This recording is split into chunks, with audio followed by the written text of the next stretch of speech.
Don't fire your chef just yet. We are back to cover the next episode of Below Deck Mediterranean Season 9, Episode 13. It's me, Chappell, and I'm still in charge because somebody has not made it back from sequester yet, or wherever she may be. Hmm. But I had to bring in a guest who knows a little bit about these reality TV streets and a lot about Below Deck. It's Sharon Tharp. Sharon, what's up? Oh my God, I'm so happy to be talking about Below Deck, something different than Big Brother. It's nice to switch it up every once in a while, you know? So Yes, thank you for yes. inviting me. No, no, this is a great time to come on. Anyway, to be talking about Big Brother is one thing, but to be talking about Below Deck at a time like this, I think this episode was a perfect time to get somebody with your expertise on because it has gotten messy to the point of no return. Yes, this season's been interesting. Also like the stuff going on in real life, like a yacht sinking kind of gave me, you know, I don't know if everyone's watched Sailing Yacht, but I'm sure a lot of people that listen to this, but it was like the sister sort of boat to that boat. I don't know, just like a lot. And then this episode we'll talk about, but like there was a huge storm. It's just a lot going on. Yeah, the Medicane is a big deal. Yes. This Mediterranean hurricane comes in. Have you ever been? You've been to this area, right? I've been to the Med, but I've never been on a yacht or like a boat out there. But yeah, I've never seen weather like this. It sounded like Sandy said it is common-ish, depending on I guess the time of year. Like, but dude, it was like a monsoon. It looked it was like pretty intense. Yeah. Trying to go to a winery and that is like, what are we doing? But Yeah, there was a lot to talk about. And so, of course, I want to thank everybody for being here, for listening. We're not live this time because we had to make sure that we could fit our schedule for our esteemed guest. And also because I didn't feel like going live. There you go. So now we can talk. The chat's gone. We can just talk about all the wild and the crazy things that happen. But thank you all for subscribing. Thank you all for listening. And make sure you share the podcast with other people so they can find our Below Deck coverage here. Now, let's jump right in. We do have this Medicaine, which causes our guests to come back to the boat because they're not able to go to the winery. Eventually, we'll see Aesha step in and bring the winery to them. She will open the wine cellar and end up rapping about it. Aesha, to me, is the star of this episode by far because she is everywhere doing everything all at once. yep. The thing about Aisha is like, how can you dislike Aisha? I don't know. Like, she's. I will say I have very different humor than Aisha. I'm not Yeah, a potty humor, raunchy humor kind of not a gal, fan of but balls. no. Oh, we'll talk about that. Yeah, that whole thing was wild. But listen, Aisha is just like a positive person. She tries her hardest. She's working 18 hours with no break. Like, props to Aisha just rapping for the guests. I mean, I love her.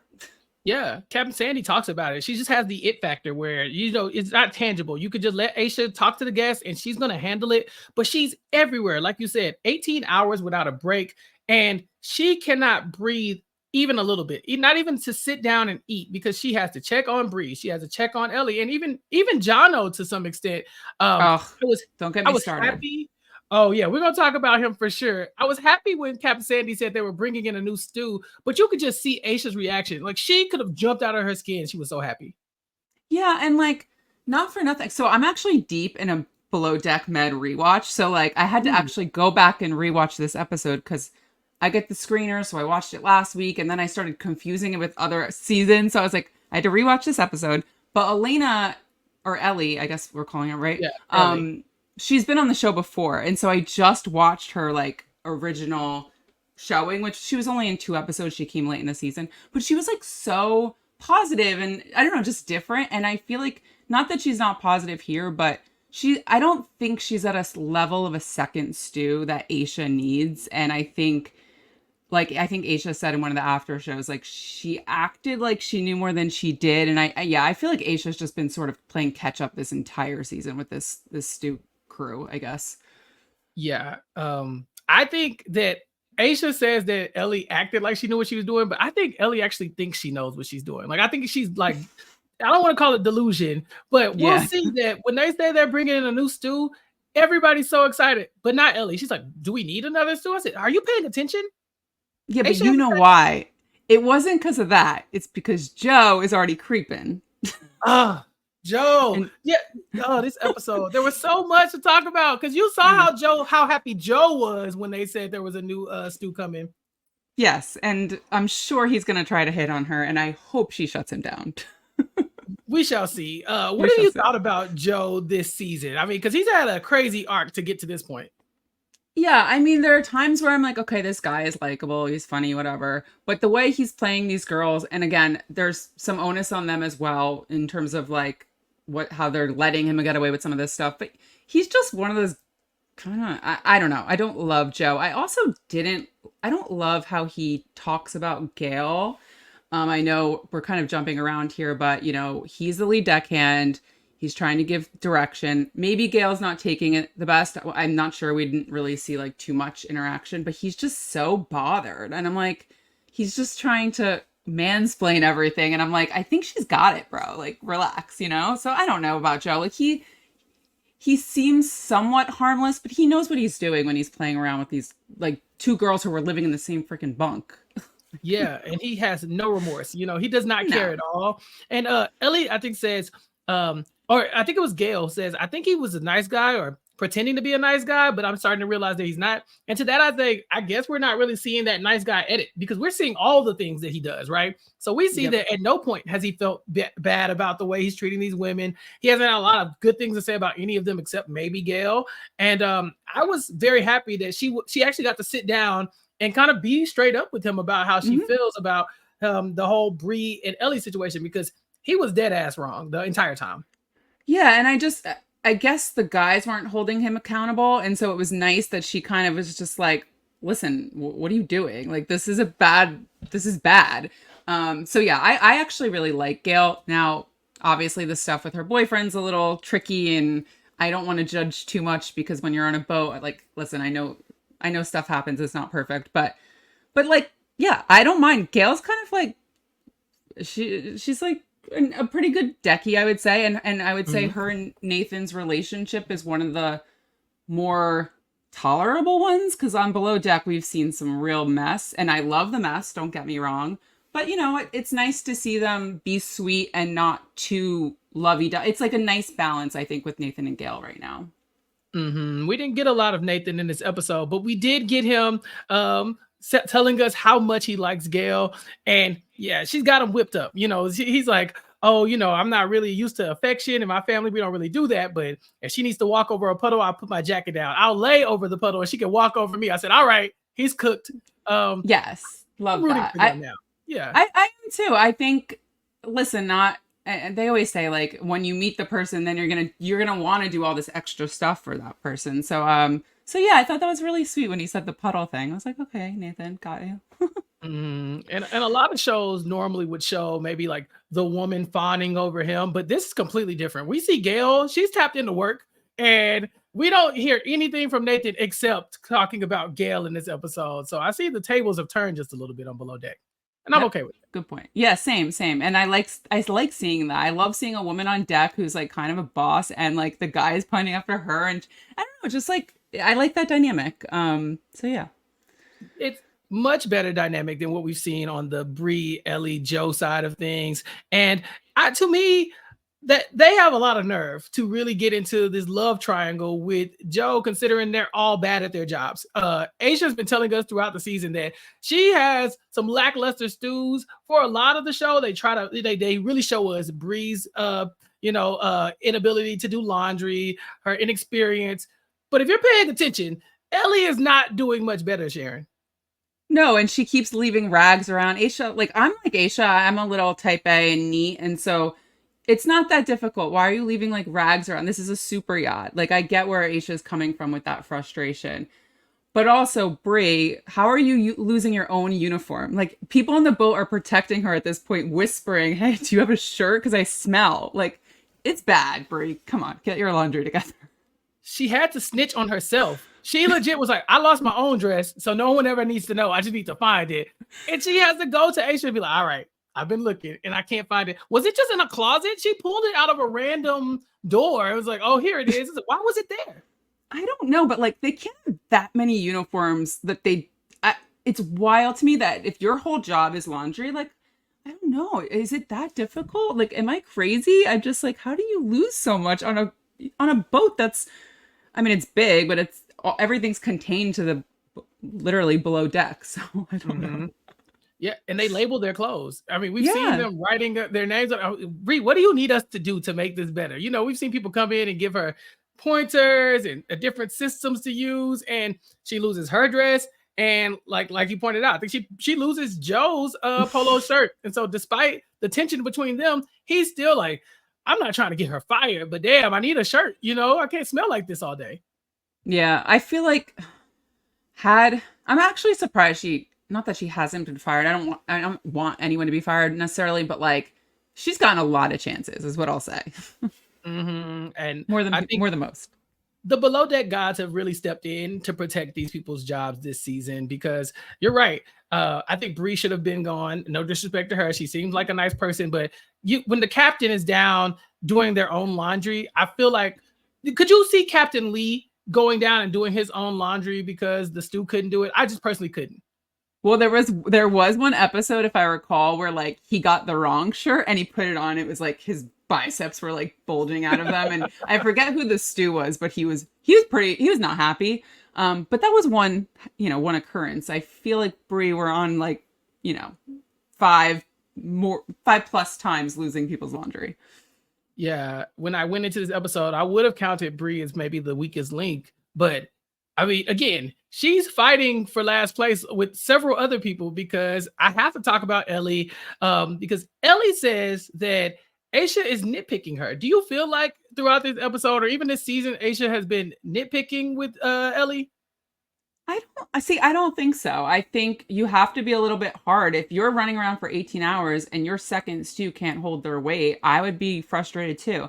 And the thing about Aesha is she does handle most things with a lot of grace and she's very, kind when she's giving feedback. And so even when she was yelling at Ellie for like the phone thing, she still says it in a way that's respectful, but she's like, put that away. Like I'm the only one who needs a phone right now. I need to provision.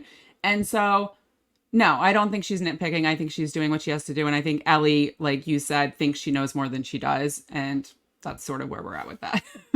Yeah, because if you see your boss running around like a chicken with their head cut off all day, you would think, let me step up so that I can assist her, right? But instead, she's giving her more work, losing the phone when she shouldn't even have the phone, going and getting the wrong plates and being like, I think you're nitpicking when I got the wrong plates. It's like, it's the wrong plates. I asked you to go clear the table. Why did you come back with these plates? And then, of course, the bar. She hasn't been able to master that. She just towels everywhere. It's super yacht. It should be nice and pristine and clean.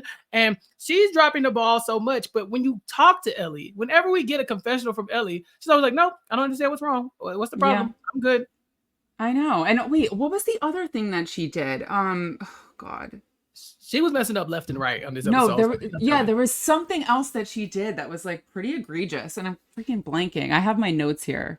But I know she did the phone thing. That was the one that caught me off guard. I'm not gonna lie to you. Because when which one was it? No, she slept late and then was like, can I get breakfast? She like was already 20 minutes late. I'm like, girl, Aesha hasn't slept in freaking days. What are you doing? Yeah.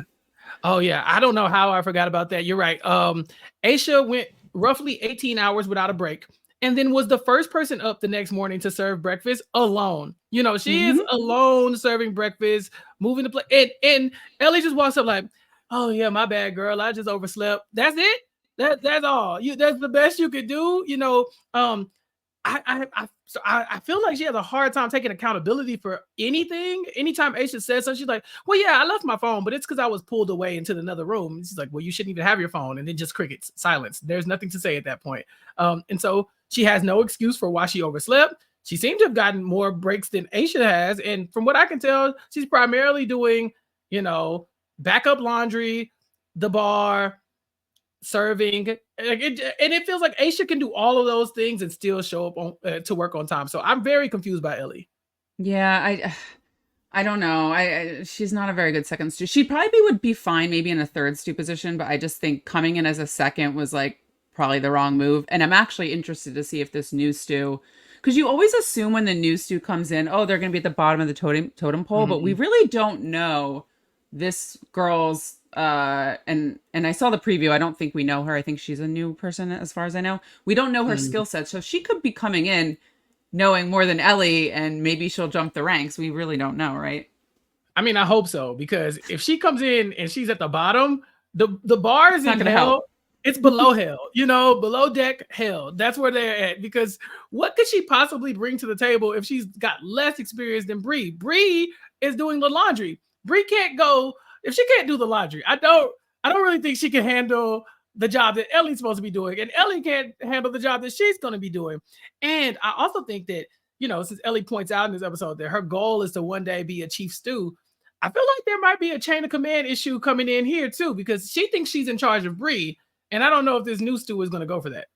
That's a good point. I forgot. We kind of haven't seen it the past few episodes, but early in the season, she was very much on that hierarchy shit. Like, excuse my language, but with Bree, she was just like, I'm the second stew, you're the third stew, you report, blah, blah, blah, blah. Like, she let it go a little bit, but maybe we just didn't see it the last few episodes. But again, they're only really probably getting along because, one, they moved cabins, and two, I think they both are starting to realize Joe's like kind of a loser. I mean, it's a good point. They do talk in this episode, and it's probably one of the few cordial conversations we've seen between the two of them in a very long time, where they both are. And I think it's more Ellie this time. The first time it was definitely more Bree, but this time it's Ellie, and she's like, why are we fighting so much? It's that guy. Well, who are we to let a stupid guy? I'm thinking, this is episode 9. Like, y'all have been doing this all season. Why are you just now realizing that this guy is coming between y'all? Yeah, you're right. It's like one charter left. You're like, oh, we figured this out. I'm like, great. Yeah. It was him all along. How did we not know that? It's like, and that's affecting your work as well. It's one thing to have, petty drama between two people, but when it becomes work related, I think you have to step aside and say, okay, let's be the bigger person, because if y'all get fired, Joe's not getting fired. He's still going to be at work the next day. And so you're going to be unemployed because you were fighting with a girl on the boat over Joe. Exactly. But wait, Chappell, can I ask you like sort of a meta question? Do you think when they are on deck or whatever, that they're also being like, okay, what do I have to do to get asked back to this show? Ooh. I have to imagine that's part of, because Ellie's been on, like I said, she was on a season before for 2 episodes. And I distinctly remember, because I just watched it, she was like, oh, I'll do whatever. She was down to help whatever. She was very amenable, everything. And I think because she knew, like, oh, maybe I'll get another chance to really come back for a full season. So she comes back this season. She gets in sort of a messy romance. That's great for TV. I don't know. I feel like some of these people play to the cameras. Am I wrong? Oh, that's a good point, especially because Ellie does, she doesn't present like she knows more. So maybe she's downplaying her skills a little bit, or, being maybe a little bit more extra with the whole Joe thing because it's good TV. I'm not a big Bravo person, but I've seen a lot of the conversations online on Twitter and stuff. And I know specifically with like the housewives of Atlanta and stuff, they're always talking about which housewife is going to get their peach to come back next time, who's going to get the call, because I mean, yeah, being a good human is probably good in normal life, but is that going to get you a spot on television? Probably not. And so what are you doing to solidify your spot amongst the ranks? And I feel like being messy, having drama and stuff, that's the stuff that casting is looking for Below Deck. But I think at some point you have to weigh that versus the fact that you also have a boat to run, and if you're doing that poorly, can we keep you and still keep the drama, or are you too much liability to keep, even for the drama's sake? I don't really know. Yeah, that's why I think she was probably overhyping her skills and saying on camera, oh, I want to be a chief stew, I want chief stew, because her first season, the chief stew, was not very well liked and didn't come back, Natasha, I think. So I think she saw, wow, this chief stew kind of got pushed out. Like, if I don't know. I'm probably going so deep into this, but no. Ellie always came off to me as someone who really likes being on TV, and I'm just curious. And again, maybe Joe's like, maybe a lot of the people are like this. We don't really know. It's just funny because you don't think about that. But then sometimes I'm like, I wonder. She did bring a cat suit on the boat too. Remember her like what was it, like a leather or latex bodysuit that she wore that one time? She basically dressed like a Playboy bunny. You brought that to your job. Don't get me wrong. I know that there might be occasions where you need to dress up based on the theme and stuff, but I don't think that outfit was coming in handy for somebody unless they're trying to get put back on TV. Yeah, she brought that the first season too, like Playboy bunny outfits, and she brought 2 of them. So her and Courtney were like, and again, it's like, it was to me, would you really bring that on a yacht, or are you bringing that because you're on a TV show? I don't know. Could be wrong. It definitely feels like the TV show. And so, I mean, if that's the case, maybe we will see Ellie again. It does look like she's going to survive this season, because one thing we've learned is that this particular charter season, it's really hard to get provisions, and it's really hard to get employees. For some reason, Captain Sandy can't catch a break. What is going on with the provisions? We're not in like a remote area. I don't understand what is happening. Actually, I heard you. I listened to the Bowie Jane episode, which was actually really fun. I like that she watches the show. Yeah, and I think one of you also said, like, how do you not get wine in the like? I'm confused. What's happening? It's Greece. You know, like, you should be able to find wine. You know, there's throw plenty a rock of wine and in hit Greece. Wine, exactly. So yeah, that was very odd to me. And now, like I said, I feel like their jobs are being saved because they can't get any staff either. And that brings me to the conversation about Jono. It feels like this was Jono's last episode. This was his swan song. It was time to say goodbye. He messed up. It was a fireable offense. Never in Sandy's 35 years has she ever seen somebody put something on a plate that could kill one of the charter guests. But here we are. And Jono survives to fight another day. Sharon, what did you think about this? Oh, Jono. I feel like he's had ups and downs, and I really want to like Jono. I think, you know, he makes for decent TV. He's kind of quiet in the galley, but like he has like a little sass to him, and he's really like animated. But yeah, he's not following the preference sheet, and we've seen that a million times, but like I don't like how he's blaming Aesha, because I watched the after show and he's sitting there like, well, she shouldn't have served it. And Kate Chastain made a really good point. Well, he didn't make an alternative for the person who can't eat raw fish, so that means he never had, like, I blame him. I blame the chef. I think that's his job.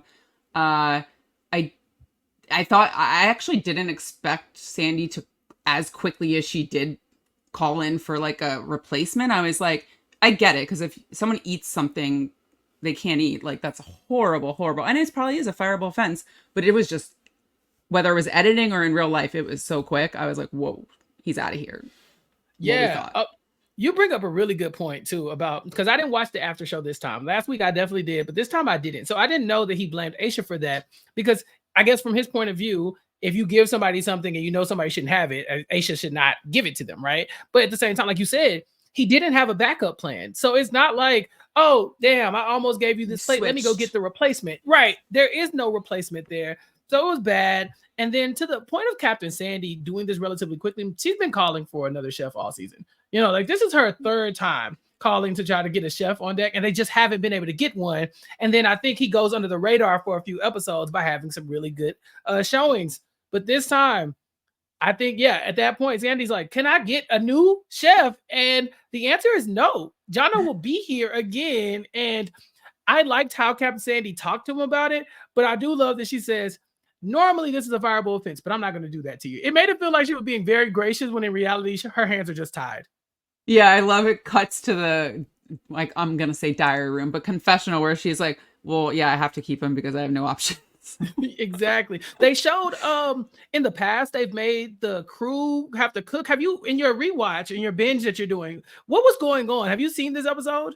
Oh, I've seen it many times. It was horrific. Sandy was trying herself to cook lobster and cook steak. The steak was like rubber. The lobster was disgusting looking. And honestly, if it was one of her earlier seasons, and if you go back, it's kind of crazy, because she's like, she kind of laughs about it. Like, the guest was like, that was unacceptable. And she's like, I know, right? Like, like she takes it seriously, but I was surprised how, like, almost cavalier. But also I was actually shocked there was like 10 people on that boat, and not one person could just like cook something. You can't make a stir fry, a bowl of cereal. I don't know, something more. Like, why are you going for like something you don't know how to cook? So it was wild, actually. Really good rewatch, to be honest.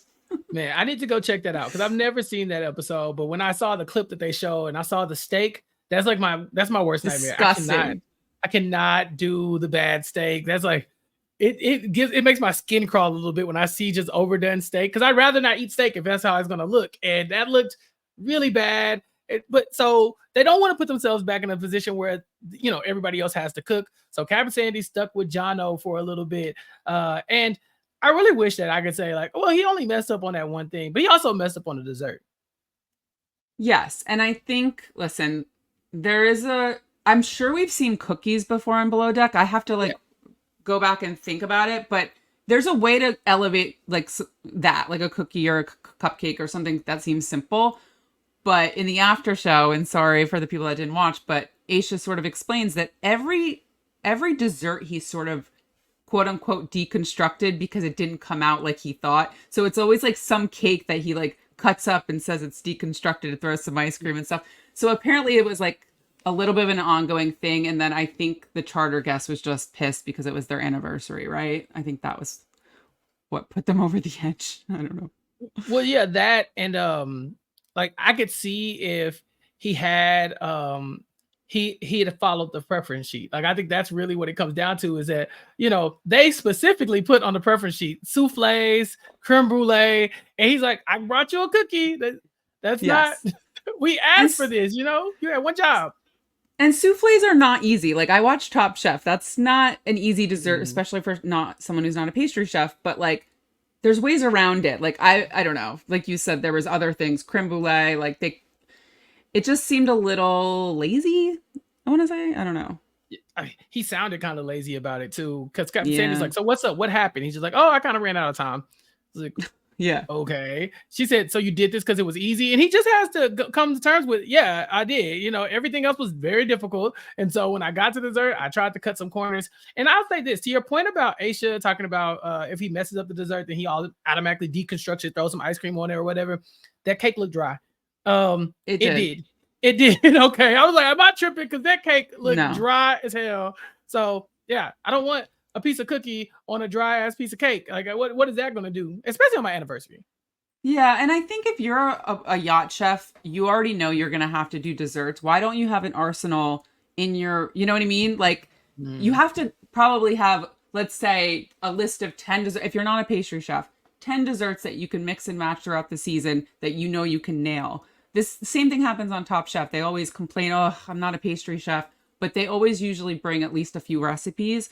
And so, yeah, I feel like he hasn't nailed dessert, if I'm thinking correctly, pretty much all season. I might be missing one or two charters, but like you said, he'll like do enough to get by to the next charter. Oh, he's doing a good job, and then back downhill. So. Yeah, no, it's very Top Chef because they'll just need it for one challenge. It's like, okay, it's pastry, but they're like, oh, thank God, I just got to get through this and then I can get back to doing what I do well. But Jono's messed up on what he does well as well. So it's got to the point where Captain Sandy just thinks he can't cook very good. I mean, I think Sasha watched one of the Watch What Happens lives and they were asking her about Jono, and she said, I think we needed a better chef. And like it wasn't like, oh, well, he had goods and bad. Like Captain Sandy just point blank said, he's just not that great. We know he's not classically trained. And this feels like maybe one of his more like high profile gigs. I think that if you're a stew and you want to get back on the show, not being great at your job probably isn't the worst thing in the world. Like you probably can get past it if you're good for drama. I don't know if that's the case for a chef. Like you're the only option. They really have never brought back like a chef that got a lot of criticism. They do try to bring back like the talented chefs and the ones that create drama, of course. But wait, real quick, Chappell, have you ever seen the taco situation, the nacho situation on? You gotta go back and watch. I gotta go back. Tell me all about it. That one was probably the most egregious. It was like, this chef came in and she created basically what looked like Taco Bell, and Sandy was like, "Is this for the crew?" And she's like, "No, it's for the guests." And she just took like cheese out of a bag, like everything, like canned beans, and just dumped. It was disgusting. Did she forget to cook? She just started just like putting it all together like a salad. She said she was trained in classic French cuisine and had all these like photos, and I think she could have. I think she lied on her resume. I'm not really sure, but it was messy.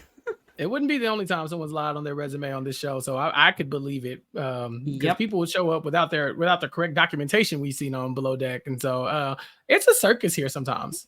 I know. I'm like, how did they not catch that? The one other thing I want to say about Jono is like, I eat raw fish. I love sushi. I love carpaccio, all that stuff. it didn't look great either. The way he cut the Mm, tuna, it didn't look super appetizing. It wasn't like, it almost looked like hacked and not like sliced properly. And mm. then I did not love that he was like, well, I squeezed lime on it, and some people say that's cooked. And I'm like, but it's not a ceviche, it's a carpaccio. So I Right. don't. No, He was just I, trying to, make things up, I think. and that's bad. It really is. It's like because I've been pulling for him all season. I'm very I happy that know. the yacht gods have stepped in and said, okay, you got another week, because if there was another chef available, I'm pretty sure that he would be gone. Because when Captain Sandy talked to him, I'm surprised he didn't fall to his knees like Banu and just start crying, like, please don't let me lose my job, because I would have been so embarrassed. I have a shellfish allergy, and Mm, yeah, and I've messed up and had shellfish and it was not great, and so like I'm very aware of cross contamination, and like if you're cooking your fish, like it can't be anywhere near the shellfish. Like I need to know that kind of stuff. And although I'm very vigilant about what I eat because of that, and I see that the charter guest is as well, it's still very deflating when everybody gets their food and you're I like, know. I can't eat anything. Like to me, I felt her pain because she said, I put on there so many times, don't give me this because it could kill me. And it does feel like almost like they don't care. And so, Jono will eventually go and make some beignets to show the guests that he actually read the charter sheet. I thought that was cool. Yeah, I see. I think he's capable. I think for whatever reason he can't get out of his own way and just read the preference sheet, plan better. Like I don't think he's a bad chef. I think he's probably just not at the level or doesn't have the experience of being a yacht chef. I'm not really sure exactly because yeah, I think he's made some dishes that I'm like, oh, that looks good. Like, you know what I mean? I don't think he's the worst chef we ever seen, but that was a critical mistake. Yes. Yeah, it was pretty bad for him.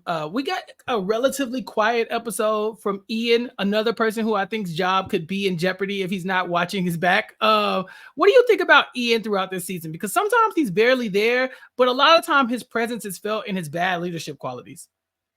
I think Ian.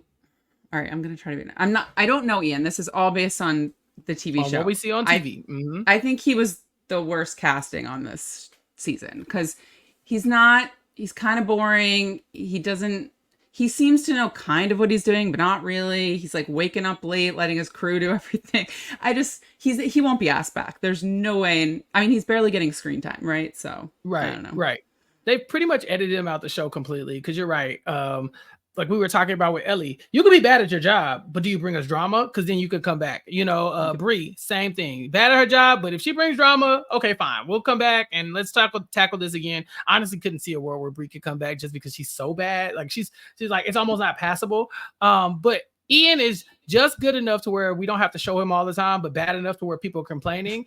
Also, he doesn't have a showmance, so that kind of weeds him out. And the I think he biggest tried. drama, he did try. He did try. He tried with Ellie, and I don't know that's there's been a lot of cringy moments this season, but that was definitely one of them. Yes. Very, very awkward. Again, probably a sweet guy. Just I don't think he was made for TV, personally. No, But no, and I don't think the cast likes him there very much either. I don't. You rarely see people, like we don't see Bree and Jono together a lot, but you can tell they're really fond of each other, right? We see that Bree will eventually she's moving to Jono's room, and she was so elated about it. But we never hear anybody say anything positive about Ian. Now he's not funny to everybody. It's not like he's like attractive to everybody. He's not like the best worker. It's kind of like he's like mid across the board as far as like everybody's perception of him, and then just like I said, just bad enough to where they all a little bit hate him. Like it's like yeah. they're talking about how he's showing up to like, oh, he needs a couple more hours to sleep. I don't know. This was just a bad episode for Ian all around. Yeah. I think it's pretty clear Sandy is not really impressed with him either. I guess he hasn't done anything that like warranted being fired. But I bet you the minute he like made a critical mistake, he probably would have been gone. I think he's just sort of like you said, been mediocre mid, and she just kind of kept him around because he wasn't the worst and he wasn't, Yeah. whatever. So Mm-hmm. And Joe and Nathan don't have the most experience either, and Ian apparently does. So it's like, okay, they're learning, but it does feel like Joe, Nathan, and Gail are all learning to potentially take Ian's job. Like it's like like they haven't said it. I think Joe has mentioned it a couple times that I can see myself stepping into that leadership role. But it feels like the more you train these three people, the more his job is in jeopardy. I mean, he had a good docking this time. That was pretty cool. Like they didn't even mention it. It happened. It was smooth, and we went on because I guess that's bare minimum. We expect you to be able to dock. Earlier in That's the true. season, he was getting lectured about that. Yeah, that's true. You don't talk about spoilers on here for next season, right? Not spoilers, but casting. Oh, we do like to talk about casting. Yes, absolutely. Okay. Well, if anyone's averse, just skip ahead like a minute. But Mhm. I saw on Reddit, so it does seem like Nathan is back. And they're filming right Okay. now in Barcelona. So, and then Max from 2 seasons ago, the French guy, if we remember him. Yeah. I Okay. think I think he's in the there's like a long lens shot of them in Barcelona, and Nathan is on deck. So Nathan will be back. We don't know who else, but I had a feeling he was going to be back. Or definitely over Ian. Yeah, definitely over Ian. That's not even a hard guess at this point. Yeah. And then I wonder if Gail is going to come back too, because having Nathan on the boat without Gail will just give us a lot of content of Nathan being like, yeah, so Gail's at home, and I miss Gail and all this other stuff. Unless they've moved on, I think maybe they're not together anymore. But if they are, I would love to see them back on the boat together to see that dynamic, as opposed to them just talking about the other one while they're not around. Yeah, and I do think the below deck people are pretty good about keeping their post show relationships under wraps. Like they don't like I'm surprised. Again, I haven't really looked into it, but I don't think they like post each other on social media, so it's hard to tell. Yeah, are they still together? Are they not? But either Mm. way, I'm interested to see who comes back. Yeah, We'll see. I liked Max too. He was wild because he was a very I guess kind of painted as the lazy guy, but he had a lot of energy, and he was always talking about his Eiffel Tower standing up. So I think it'll be fun to have Max and Nathan on the same boat. That should be interesting. Yeah, I think that's a better mix than I prefer Max over Joe, let's say. So give me Max any day. But yeah, I think it'll be fun. We'll see. I want to see Gail. I would like to see Gail there, even if they're not together, because that Mhm. would also be fun. Yeah, if there has been a breakup, I would love to see it. I think that anything revolving around the mess, bring more of that. And Max was a little messy too. So yeah, if you have any casting information, we definitely want it because we're always speculating like what's coming next. Hmm. We talked about pretty much everybody in the cast, but we haven't talked about the charter yet at all. Oh yeah. Yeah, so this group they went to the winery, they had to come back, and then they had to make the best of their time without being able to leave the dock. Jono was telling us that people's attitudes get worse when that happens, but for the most part these people felt like they were playing ball pretty well for people who couldn't go do the fun stuff that they thought they could do. Yeah, I thought they were pretty nice. Obviously, dinner aside, but that also was kind of warranted. Mhm. Also, I think, we might have seen them be a little less sort of. I feel like Aesha really stepped up here because had Yes. it not been for Aesha really entertaining them and just, hey, look away, like rapping. I mean, they were cracking up at her. But imagine not having Aesha and just having like, you know, regular, it just wouldn't be the Yeah. same. And they probably would have complained. So, yeah, I give them credit. They were good sports about it, and they really just had really bad weather. Yeah, Aisha got them really drunk though. I mean, Oh my really drunk. God. Yeah, The mermaid party? yeah, and even the rapping when she was doing the wine demonstration, she's just like pouring it down there. Each of the like, she's just making sure they all are overserved. And the primary and her husband both had a hangover, and I think the primary did not remember the night before either. No. And Aisha at one point was feeding the co-primary, it like in her Like mouth. like the airplane, they like Yes. open up. Yeah. Like, can you imagine you're on a sewer yacht and you're just like blackout and someone's, I don't know, it's just wild. But good for Aisha. She's just such a team player. I love Aisha. I don't know. I can't say enough good things about her. Yeah, because this is a grown woman, and she's basically like you said, she's blackout drunk. They say, "Do you want to eat?" She's like, "I can't." She's like, I She's like, can't you move." need to eat. You need to eat. So Aisha starts spoon feeding her. I was like, this woman will do it all. She really will to make sure the guests are good. So I like that. I like that they got drunk. They had a good time. I think she's the one who found her way to the kitchen at some point too. She might have been a little too drunk. Yeah, I think once you get that far, because again, I'm doing a rewatch, so sorry. I keep referring to this, but there's a season where a drunk guest goes into the crew cabins and starts like opening doors, which obviously is a safety issue. Now, we didn't Mhm. get to that level. She was just meandering around the kitchen. But, when the guests start going down there, it can be, not the best. Yeah, she was very, very drunk. And then we, of course, have the mermaid party. What did you think about mermaid party as a theme?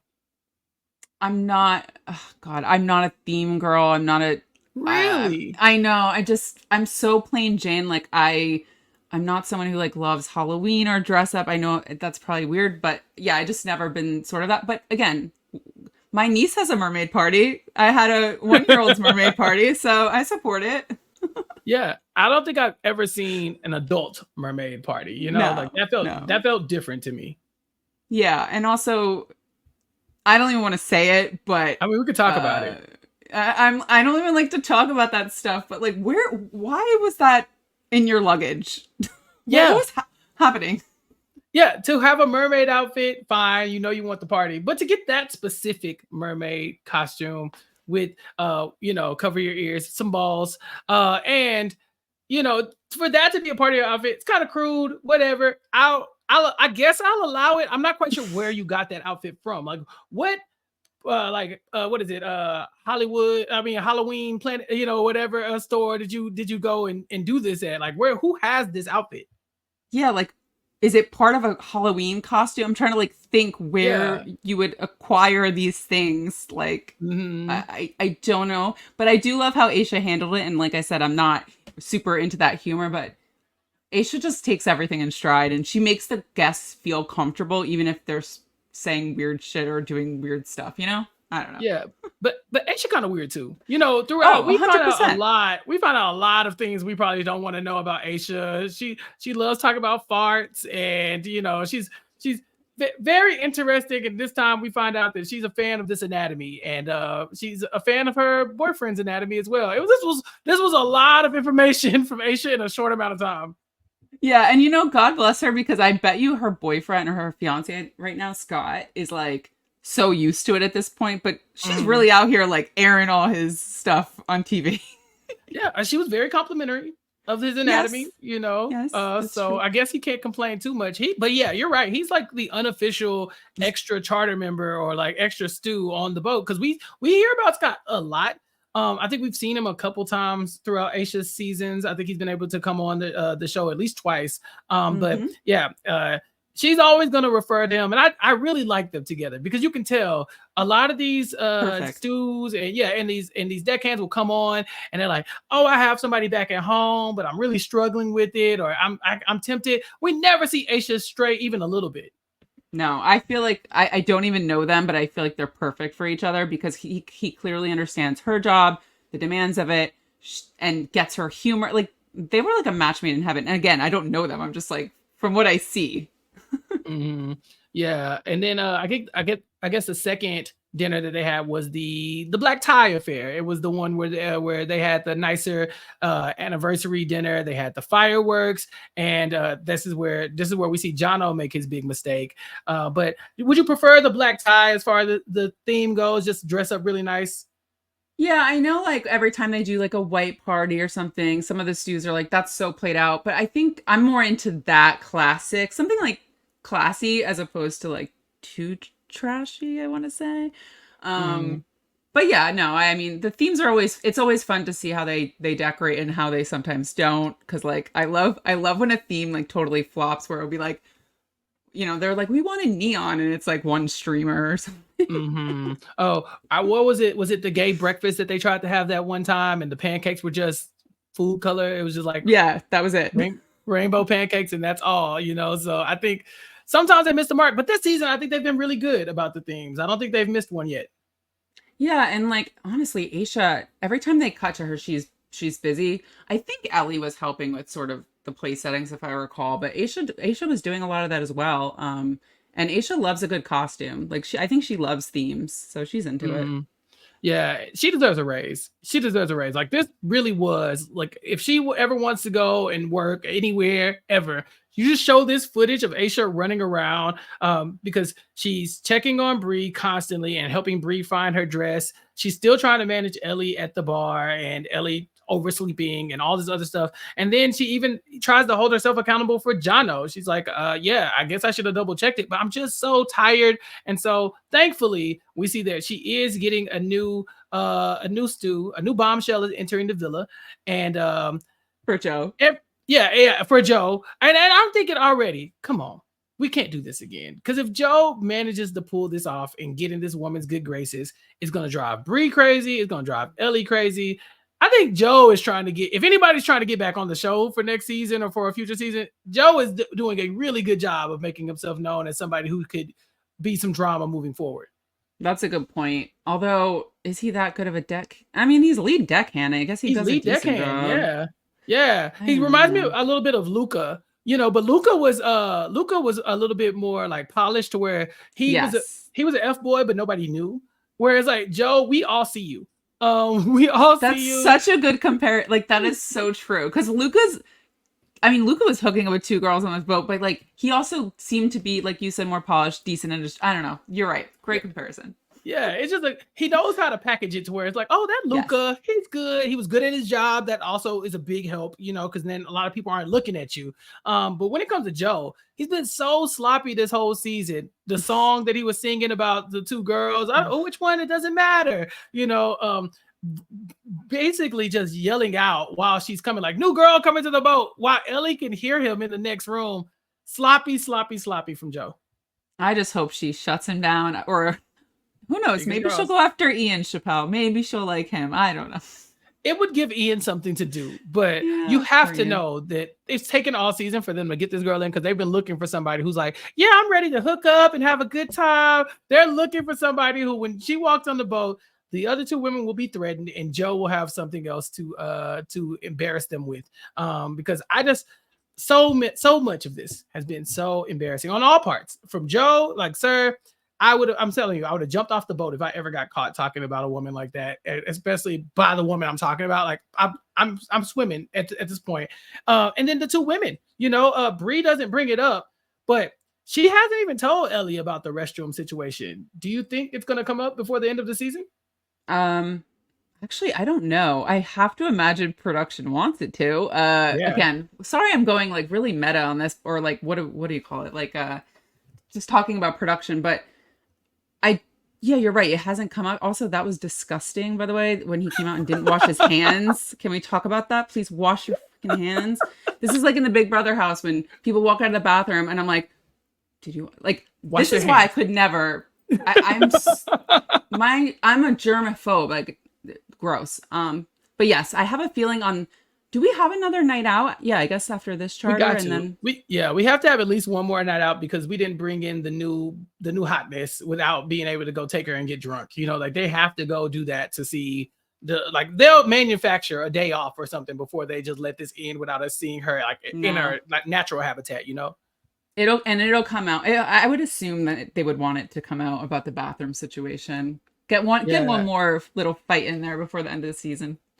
What did you think about the bathroom situation? Like, what was your point of view? Because Bowie Jane and I were kind of trying to figure it out in the moment. Like, what exactly was going on? Who put a stop to it? How do you read the situation once Bree goes and tells Ellie what's up and then ends up in the restroom with Joe? Yeah, I was confused because the editing also was weird. Like, it looked like he was in. Did they say how long he was in there? Sometimes they put the time, but it looked like it wasn't seconds. It wasn't long. It's like they began to do something and then both of them were kind of like, no, we can't do this. And then it ended. But I think the last thing we really hear Bree saying is, be a man about this or I'll do it, and then he's gone. And I'm thinking, okay, well, what was she getting at? Like, is she telling him to make a choice? Is he, I really don't understand what happened. But it was enough to really put the end on all of this because now Bree is telling us that she's looking at Joe like he's an old man so that she can keep her distance from him. Yeah, I don't understand. I feel like the editing could have been a little better, like show us like the duration that they were in there or something. We, again, not to be gross, but it's not like we heard noises, and sometimes on the show we hear like a lot of noises. Yeah, there was like a moan. It was like a moan from Bree that they kept playing over and over again, and that's what I was like, but what happened? And then like you said, he like comes out, like pretends like he's gonna wash his hands, and then just kind of like goes about his day. Like, sir, soap and water right now. Yeah. Right now. Regardless of what you were doing in there, please, soap and water. Oh yeah, I'm one of those people where if I enter a restroom, I'm going to wash my hands. The moment I walk through the threshold, I'm washing my. If I go in there for a paper towel, I'm probably going to wash my hands before I go out, just because that's one of those places where everybody's touching everything, and I don't want to touch anything that anybody else has touched. If you know what I'm saying. Yeah, I hate when they don't have the paper right next to the door, because then you have to touch the door after you just washed your hands. Yeah. And I know people don't wash their hands, so I'm like, I'm crazy with that stuff. I don't know. Sorry, guys. Look, I think that's perfectly normal. So there we have it. That's pretty much our episode, but we're at an impasse because Captain Sandy now is trying to find a new chef. We have a new stew coming in, which could relieve Aesha of some of her stress, but also, what if she's really bad? Well, I thought that too, because Yeah. if she's not working and she's so readily available, does that mean she's not that good? Like, it'll be interesting. But regardless, do we have only one charter left, or two? I can never tell because these seasons are normally very long. This is episode 13. And so I'm thinking we're about to wrap up soon. We probably they normally have a day off, and I don't think they've had one this season where they just like Cap Sandy will give them just like a break. And so maybe they'll do that, and then maybe we'll have that's one the more engagement, right? You and Bowie Jane were talking about when she got engaged. Yeah, well, I mean, we have to be creeping up on the finale soon. You think it's going to be a finale engagement? Yeah, I mean, at this point, yes, because they've been mentioning it like for a while now, and I'm like, okay, this is obviously being saved. Yeah, and I think it's good that you bring in a new stew right before the engagement, because we know Captain Sandy is going to want it to be perfect, and she's probably going to need Aesha around close to her to kind of make sure, the proposal is going great. And so someone's going to need to come in and make sure that Bree and Ellie can do their jobs effectively. I just hope that this stew can do her job effectively. Yeah, and hopefully no one loses Captain Sandy's laundry, because if she's going to propose, she needs to look good. Oh, that's gonna be disastrous if she can't find her outfit for the proposal or something like that. Bree, she's gonna throw you off the boat. At some point, like all of y'all gotta go. I think that pretty much everybody on the cast this season, as far as like the interior, minus Aesha, has made a decent argument for why they should be fired. It's like it feels like they were all competing for it between Bree, Ellie, and Jono, and even Ian. Yep. I just think that there's been so much that went wrong. That I really want that the engagement to be good. Like I want that to go on without a hitch, because they've been making it. They've just been pushing through each charter, just making it, doing enough to get by and getting pretty decent tips. We saw a $25K tip for this one, despite the bad dessert and the almost killing somebody. At least they were rich. The guests they gave us the money. We like that. Yeah, and did they leave the dock even once? No, right? No, I don't think so. Well, they did the toys, right? They got in the water, but they don't think they left the dock. But 25,000 on this show, like you really don't see that much every once in a while. It's more common now than it used to be, but the fact that they didn't leave the dock, that they didn't love everything with that was very nice of them. Love rich people who want to give money away. Yes. Give money away. Yeah, show some love despite, almost dying from what you were eating. And so, we got a little bit of the season left. I'm sure we're going to have some hookup drama with whoever our new stew is. Ian's got his own cabin now, so he can walk around naked. I'm sure they'll show us that too, because they typically will. And then, of course, we have to find out what else happens with some of the romances on the boat. But Sharon, this has been so fun. I love talking about Below Deck with you. This is really fun. I miss Sasha, but I love it. Invite me back anytime. I love Below Deck. Oh, yeah, we're gonna have to invite you back because Sasha's gonna be salty that she missed Bowie Jane and you and Jason. So it's been 3 big guests that we should have had on when we had a full team. So you have to come back next time. Okay, for sure. Thank you for having me. No problem. And Sharon, tell everybody where they can find you and what you've been working on. Of course. Yeah, I'm covering Big Brother this season as usual on my podcast. It's called The Exclusive. You can follow me at Sharon Tharp or the podcast at Exclusively Pod on all platforms. And yeah, I'm doing some really fun interviews. I'm trying to do some throwback interviews from people we haven't heard from in a minute. I had an interview with Devin from BB16. I saw that. It was really good, and I was really happy. He was very open and gracious this time. And yeah, I have some other fun ones coming up, so be sure to look out for that. And you were recently on the Diary Room podcast as well. Yes, I was. That was fun. This is like So, Chappell, like I don't really always give my opinion about Big Brother because I'm like reporting on it and I want to stay Mm-hmm. neutral to some extent. Of course, I'm always going to have favorites. But on the Diary Room podcast, they really put me in a position where I had to pick between players. And it was tough. I don't know. That was tough. Yes, So it was check fun out though. that for sure. Yeah, no, check that out. If you haven't heard Sharon on the Diary Room podcast, go check that out. But then, of course, follow her on social media and keep up with her podcast as well. Sharon has been so great to have you. Of course, Of we will be course. back here, hopefully live next week at our normal time, 3 p.m. Eastern with Sasha. She'll be coming back to tell us tales of her trips, all the boats that she was on, and we'll talk about some of this drama that's coming up. As far as I'm concerned, you can catch me on social media at Recap Kickback. And you can catch me on RHAP talking about Netflix shows with Rob, talking about Big Brother whenever he'll have me on, or when Taryn will deal with me for the live feed update. And then you can catch me on my own podcast, recapkickback.com. We'll take you to my podcast. You can subscribe here on YouTube, youtube.com/@recapkickback to keep up with what I have going and more. But until next time, we will talk to you all later. Peace. Bye. Was that good? That was great.